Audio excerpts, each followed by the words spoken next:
Washington State Patrol just issued a warning. Motorcycle season is here, and riders are about to start flooding the roads. Last year, 75 motorcyclists died on Washington roads. And just a few years ago, 2022 was the deadliest year for motorcyclists since 1982. So whether you ride or drive, this episode could save your life, or at the very least, your legal rights. Yeah, and this is an appropriate episode because we're in April, and just a couple of weeks ago, I went snowboarding down at White Pass, and on my way home, it was 60 degrees plus, very beautiful day. We saw two motorcycle accidents. The first one was quite significant. It looked like there were two motorcyclists involved as well as a vehicle. There was an ambulance there. We saw the motorcycle itself. It was mashed up. We did not see the person. Hopefully that person is okay, but it looked like a significant collision. And then as we're driving home another half hour later, we saw another collision. The man was sitting on the side of the road and his leg looked like it was twisted around. It was horrible. We helped him up.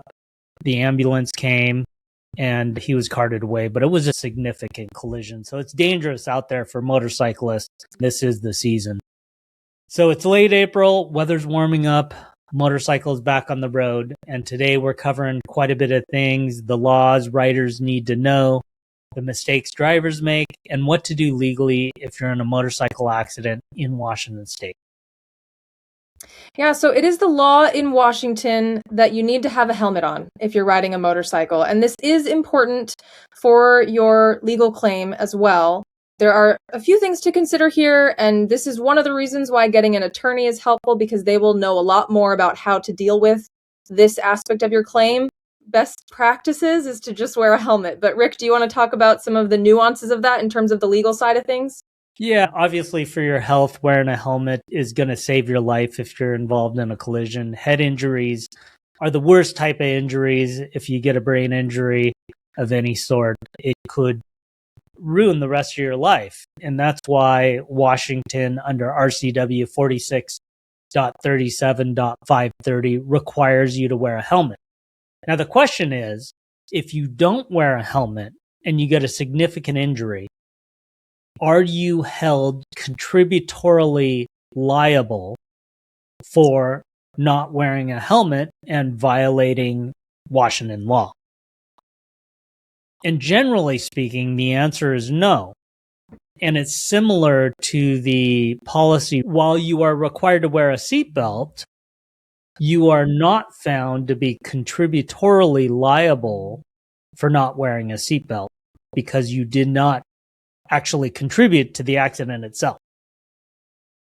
And when you think about that, it makes sense. Not wearing a helmet or not wearing a seatbelt is not going to contribute to the accident happening. It's not going to be a cause of the accident. The defense will try to bring it in to evidence because it makes you look less favorable. And Rick and I were just talking about this, how sometimes it's human nature to blame someone, especially in a motorcycle accident where the injury can be really severe, especially if you're not wearing a helmet. That can be the difference between life and death. It's human nature to think automatically, oh, they should have worn a helmet and put some blame on them, right? That's one of the reasons why it's excluded and it's not admissible for who is at fault of the accident, but it's also really important to wear one because it does make such a huge difference. Yeah, and like you're saying, it can make the difference between life or death. And we don't know this for sure because we can't rewind it and say, put a helmet on the person and then fast forward and have them go through the accident again. But we do know that head injuries are significant. And if you have a helmet on, it can prevent a lot of damage. So I understand why a jury, if they hear that you weren't wearing your helmet, would put some blame on you. But the reality is, whether you had a helmet on or you didn't have a helmet on, if somebody pulls out right in front of you, takes a left turn, let's say you guys are going opposite directions, and somebody takes a left turn right in front of you, whether you had a helmet on or didn't have a helmet on, did not contribute to the other person not paying attention. So it should not go towards comparative negligence, which oftentimes people get wrong, and even attorneys get that wrong. And you see a lot of the blog posting out there, and they've got it wrong as well. So that's a significant point, is that you are not contributing to the accident by whether you wear a helmet or you don't wear a helmet, but it definitely does affect damages. Definitely.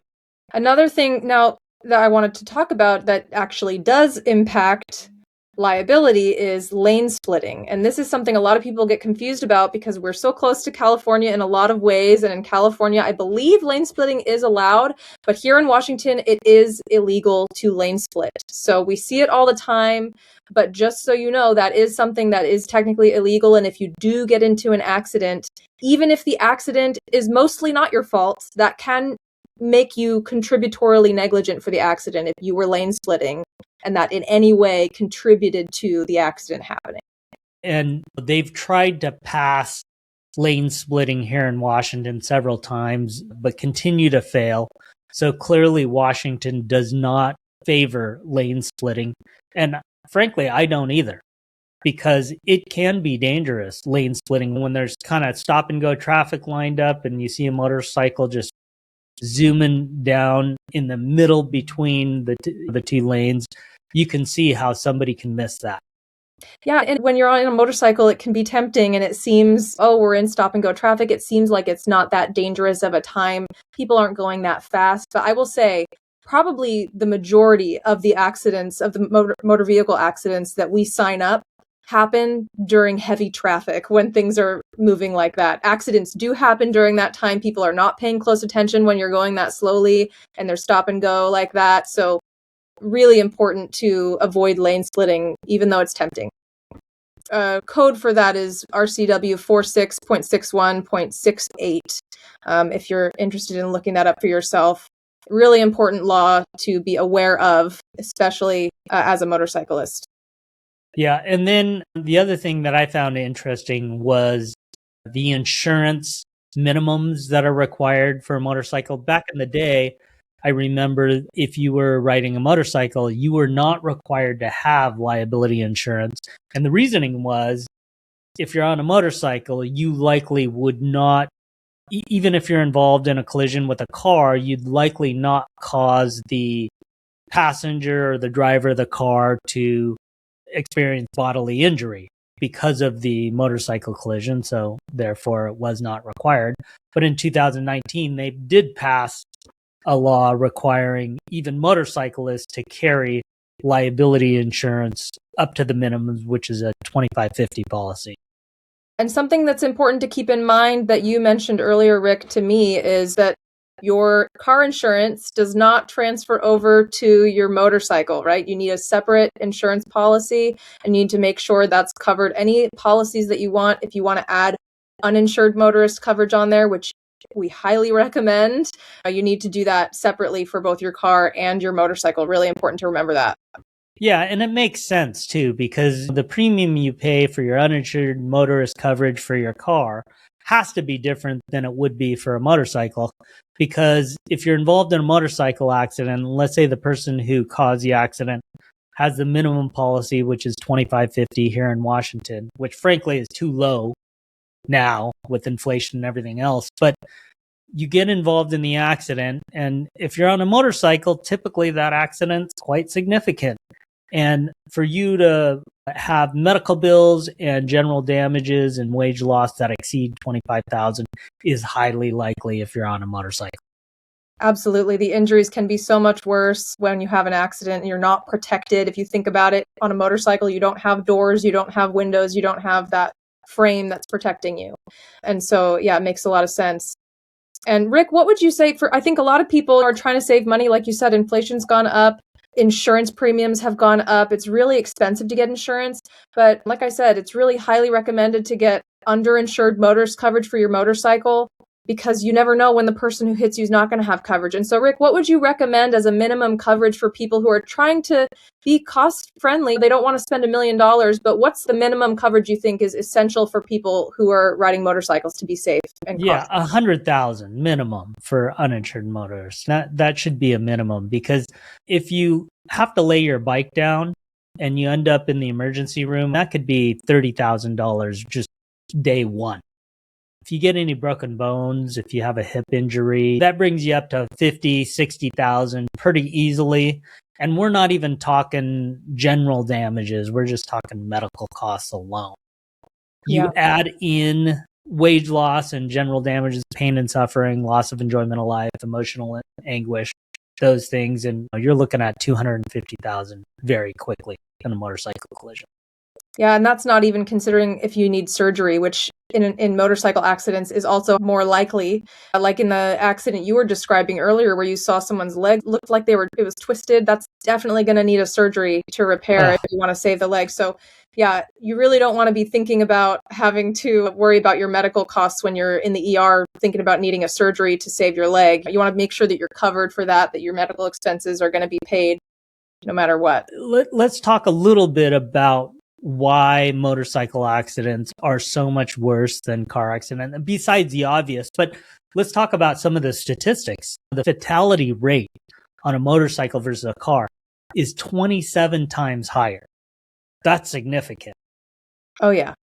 And like I said before, it makes sense. So you're not protected on a motorcycle nearly as much. So it's a lot less safe than a car. So it makes sense. It's a lot higher and really important to be protected. Speed is a really big factor in a third of fatal motorcycle crashes. Speed is a factor. So that's really important to remember, thinking about how fast you're going. Again, on a motorcycle, it can be tempting to speed up and go fast. Certain types of people get on motorcycles because they like that thrill, love that, but just be safe out there. Yeah, and the whole thing about speed being a factor in a vehicle, speed can be a factor as well, but it doesn't lead to fatalities as often. But if you're speeding on a motorcycle, the likelihood of fatality goes way up. And then also the highest risk group for these motorcycle crashes are riders in between the age of 21 and 24. Which also, if you think about it, makes sense because that's right around the age where people's brains start to fully develop. Not quite there yet. So if you're a young adult wanting to get a motorcycle, you finally have the means to buy a motorcycle maybe, but your brain's not quite fully developed. Maybe you don't have all of your inhibitions in check. Yeah. And your parents at 21 to 24, your parents have less control over what you can do and what you can't do. Yeah, and the injuries, like we were talking about, are so much more intense. The risk of serious injury is so much higher for motorcycles. We often see traumatic brain injuries, spinal cord injuries. Road rash can be really terrible. That's not a minor thing either. Obviously, broken bones, the need for surgery. With all of that, medical costs can easily exceed $500,000. Absolutely. And the last thing that I want to talk about is how these motorcycle collisions often happen. This is interesting as well. The number one reason why they happen, when a vehicle is traveling one direction, the motorcyclist is traveling the other direction, and somehow the vehicle takes a left turn in front of the motorcyclist. And the vehicle, either the person in the vehicle either does not see the motorcyclist or somehow their brain is not looking for a motorcyclist. And so just kind of makes that left turn right in front of the motorcycle rider. And also, other things that can contribute to that is one, the motorcyclist is speeding. So you don't have as much time to make that reaction before you make the left turn. And the other thing is sometimes a vehicle will be coming from the distance and you think, oh, I have enough time to make that left turn in front of the vehicle. And the motorcyclist whips around the vehicle and you don't see the motorcyclist to the last minute. And I've seen that on video on cases that we've taken a look at. And it's just so dangerous. So be careful out there if you're riding a motorcycle. Don't move around vehicles anywhere around intersections. Yeah, don't trust the vehicles to see you either, because like you said, a lot of people just aren't looking for motorcycles. And one of the main reasons that they these kinds of accidents are going to ramp up come spring is because lighting is changing. There's going to be a glare from the sun when people are driving. And so a driver with the glare from the sun and a motorcycle coming towards them, if they're not looking for you, really easy to miss you on a motorcycle. So be aware of your surroundings. Absolutely. Okay. Thank you, Mallory. And Thanks, we Rick. will see you next week.